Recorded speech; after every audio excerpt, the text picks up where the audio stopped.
संसद का शीतकालीन सत्र अब खत्म हो चुका है, लेकिन लोकतंत्र के गलियारों में उठा शोर अब भी गूंज रहा है।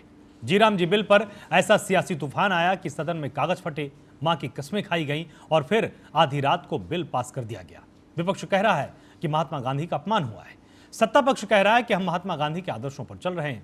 जीराम जी बिल पर धरने से लेकर भजन, आरोपों से लेकर जवाब, सियासत का हर रंग देखने को मिल रहा है। आज जानने की कोशिश करेंगे कि जीराम जी बिल से जुड़े हर सवाल का जवाब, लेकिन उसके पहले पेश है ये खास रिपोर्ट। भारत मां की कसम खा के बोलता हूं, विधेयक पारित हुआ। तानाशाही डाउन डाउन, तुगलकशाही डाउन। मेरे कातिल जिंदा है, गांधी हम शर्मिंदा है, मेरे कातिल जिंदा है, गांधी हम शर्मिंदा है। संसद का शीतकालीन सत्र भले ही खत्म हो गया हो, लेकिन सत्र के दौरान सियासत के खूब रंग देखने को मिले। वायु प्रदूषण के मुद्दे पर चर्चा नहीं हो पाई, वंदे मातरम को लेकर इतिहास के पन्ने पलटे गए और जीराम जी बिल को लेकर भी खूब हो हंगामा हुआ। इस बिल की कॉपी सदन में ही फाड़ी गई, कागज उड़ते दिखे, मां की कस्में तक खाई गई। मैं अपने मां की कसम खा के, भारत मां की कसम खा के बोलता हूं, ये कानून गरीबों के लिए ठीक नहीं।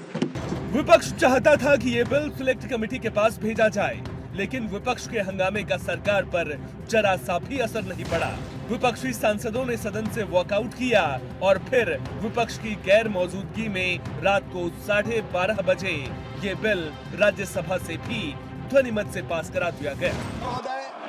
मैं प्रस्ताव करता हूं कि इस विधेयक को सभा द्वारा पारित किया जाए। प्रश्न है कि विधेयक को पारित किया जाए। जो सदस्य के पक्ष में आ गए, जो स्वीकृत हुआ, विधेयक पारित हुआ। बिल भले ही दोनों सदनों से पास हो गया हो, लेकिन इस बिल के विरोध में हंगामा अभी थमा नहीं है।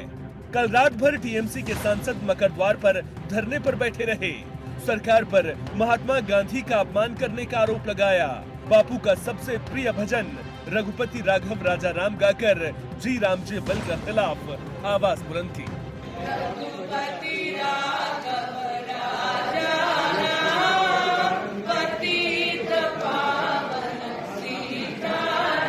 जनता विरोधी नरेंद्र मोदी सरकार ने नरेगा को खत्म कर दिया है, महात्मा गांधी को अपमानित किया है, रविंद्रनाथ टैगोर को अपमानित किया है और देश की जनता को अपमानित किया है, क्योंकि नरेगा जो रूरल वर्कर्स के लिए एक सहारा था उसको खत्म कर दिया है। और जिस तरह से सदन को नरेंद्र मोदी सरकार चला रही है और लोकतंत्र को खत्म करने की कोशिश कर रही है और हमारा जो संवैधानिक गणतंत्र को खत्म करने की कोशिश कर रही है नरेंद्र मोदी सरकार। तो ये तो जो मनरेगा का मूल उद्देश्य था उसको बर्बाद कर दिया। और महात्मा गांधी का नाम क्यों हटाया? फादर ऑफ द नेशन, ये नाम महात्मा जी को किसने दिया था? रविंद्रनाथ टैगोर ने दिया था। तो देखिए, इनकी जो सोच है एंटी गांधी और गरीब विरोधी, वो फिर से साबित हुआ। ये तो और अभी कल 18 दिसंबर 2025 महात्मा गांधी जी को फिर एक बार निधन किया गया सदन के अंदर, क्योंकि महात्मा गांधी जी का नाम हटाया गया नरेगा की तरफ से। टीएमसी के साथ साथ पूरा विपक्षी खेमा जीराम जी बिल की मुखालफत करता दिख रहा है। राहुल गांधी मोदी सरकार पर एक दिन में मनरेगा के 20 साल खत्म करने का आरोप लगा रहे हैं।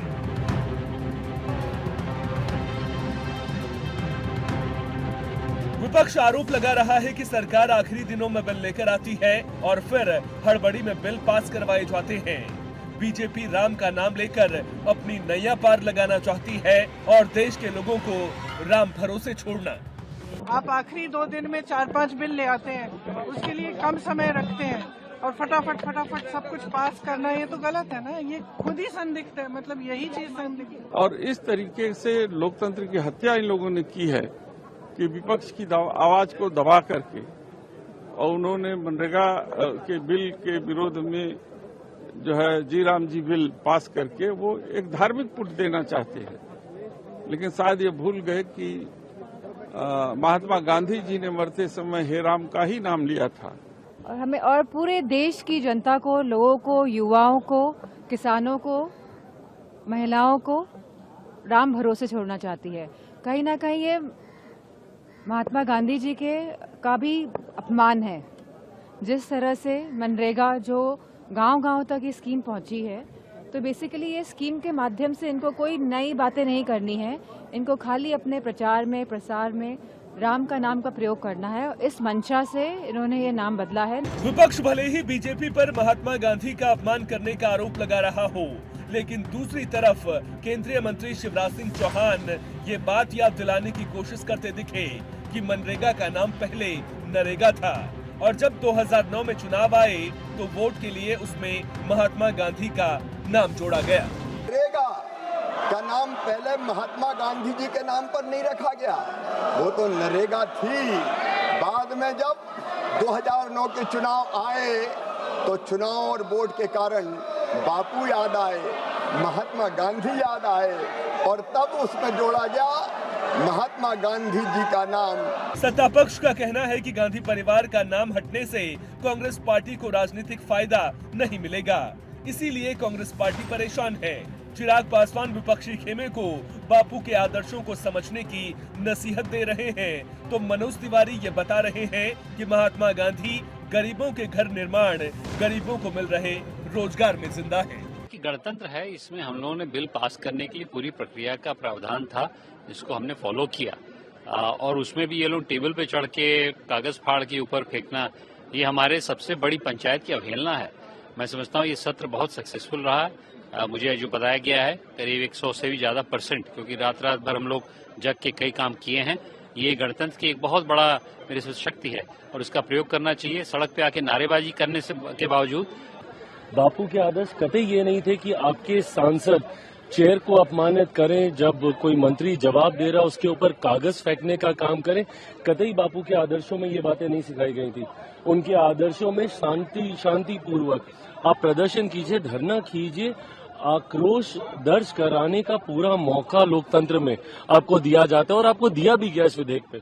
और आपको किस नाम से एतराज है भाई? राम के नाम से एतराज है, जो बापू का सबसे प्रिय नाम था। अंतिम क्षणों में उनकी जुबान पर राम का ही नाम था। देखो, ये लोग गांधी जी के नाम को तो चुराना जानते हैं, अपने नाम में गांधी लगा लेंगे, नकली गांधी बन जाएंगे, असली महात्मा गांधी जी का अपमान करेंगे।